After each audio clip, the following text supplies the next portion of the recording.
the health of Gregory's effort to evangelize the English. They say he was at St. Andrews for the second time, that St. Gregory had a famous meeting with English slaves. He was at the Roman Forum there in Rome at the Church of St. Andrew, and he came upon some tall, blonde youths as they were being sold, and he asked from where they came. Now, you know the general appearance of many of the English. You know, they can be blonde and quite pale in their complexion, right? And so they asked him, well, where did these people come from? And they said, they are Angles, describing their Germanic tribe that they came from the British Isles. And then Gregory said, Angles, he said, say rather that they're angels. What a pity that God's grace does not dwell within those beautiful brows. I mean, he thought they're so fair, they're so white, so to speak. They shine almost like angels. Well, why shouldn't we evangelize them? And so he purchased all of those slaves, and he brought them back to his monastery. He cared for them, he instructed them, he baptized them, and then finally he was so taken that he burned to be off on a mission to convert their whole country, and he was actually able to win the permission of Pope Pelagius II. Of course, all this happened before Gregory himself was pope.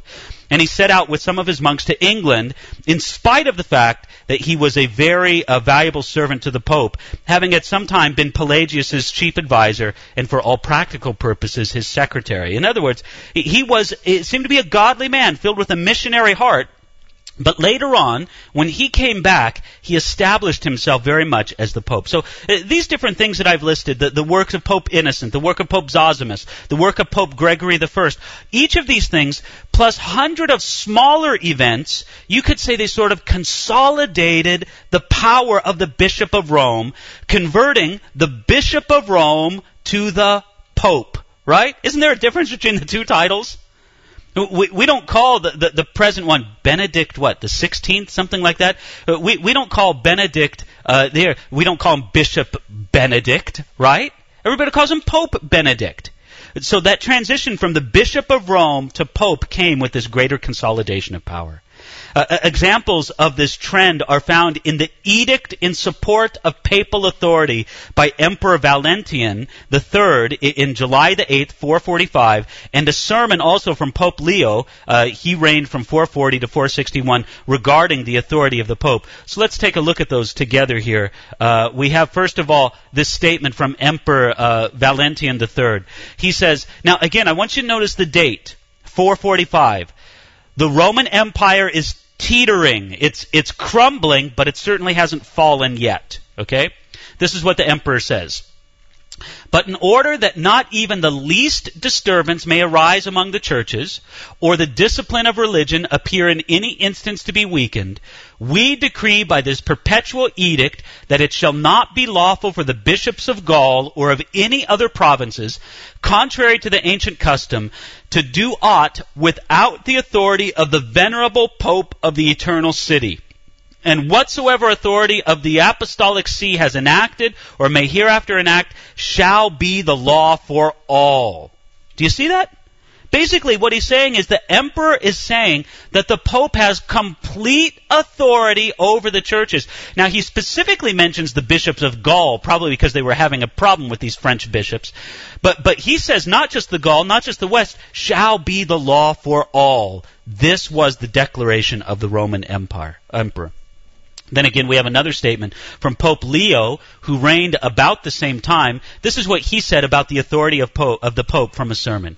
He says, and the blessed Peter, persevering in the strength of the rock, which he has received, has not abandoned the helm of the church which he undertook.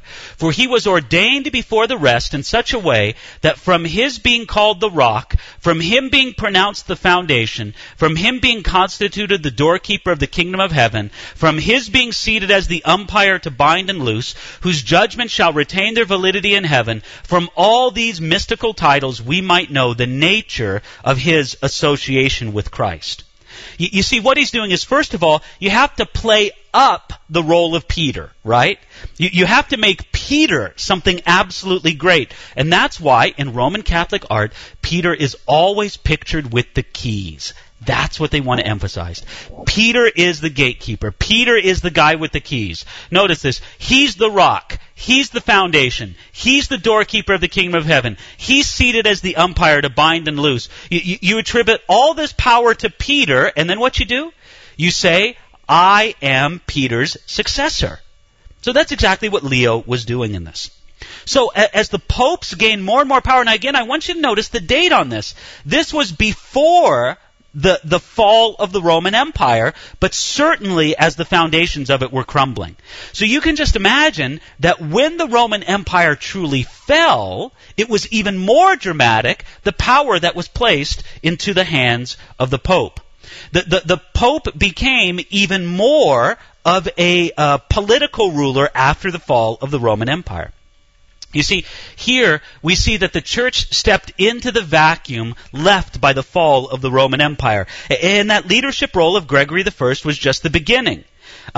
As the church assumed this power vacuum that was left by the fall of the Roman Empire, in the late 8th century, Charles the Great of France, who we also know as Charlemagne, right? That just means Charles the Great. He was crowned emperor of the Roman Empire in the year 800. Now, I think this is one of the most interesting and significant events of medieval history. You see, Charlemagne, for perhaps the first time in many hundreds of years, Europe seemed to have stable leadership under Charlemagne. He was a great king over the Frankish, or over the French people. And so on Christmas Day in the year 800, Charlemagne was crowned not just king, but emperor. And who was he crowned by? Who put the crown upon Charlemagne's head? It was put on there by Pope Leo II. Now I want you to think of the absolute significance of that. The idea of a pope putting a crown upon a king and declaring him the heir of the Roman Empire. This is very significant. And it was significant to Charlemagne because he called himself after that Charles, by the will of God, Roman Emperor.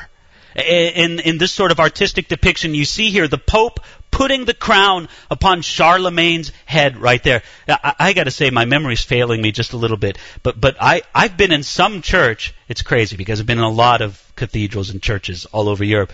But was it indeed perhaps in Rome, I suppose? Where I went, or it could have been in Paris. I got to say, I've got a terrible memory for such things. If my wife was here, she could tell me exactly where it was. But there is preserved in a church, and I can't remember again if it's in Rome or if it's in Paris or wherever, where the exact spot, the exact stone upon which this great symbolic act happened, where Pope Leo II put the crown upon Charlemagne's head. Now that was an amazingly significant event. It was a significant event politically. It was a significant because it had spiritual ramifications, but it was also an amazingly significant event symbolically. Because I want you to think about this. You see, if the Pope claims the authority to put a crown on an emperor's head, doesn't he also have the authority to take the crown off the emperor's head if the emperor starts, acting in a way that's disobedient to the Pope?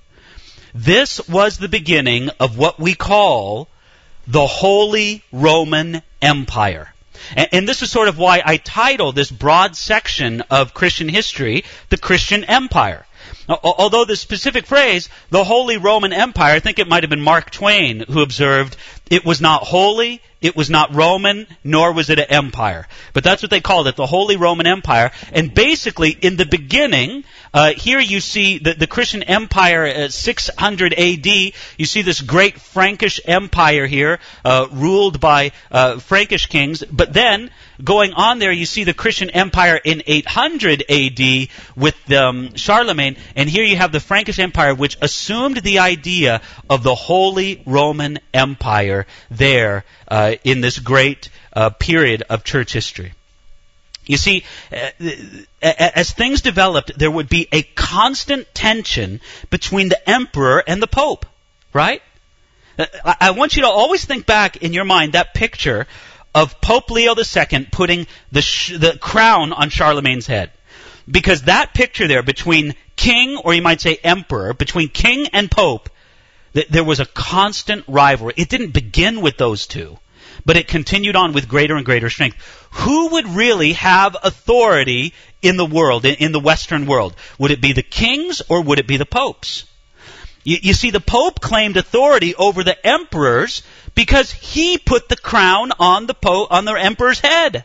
The emperors usually felt more powerful than the popes did, and so it was a constant struggle.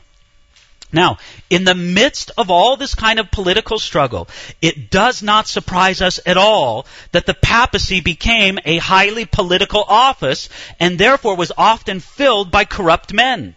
One of these men was Pope John XII.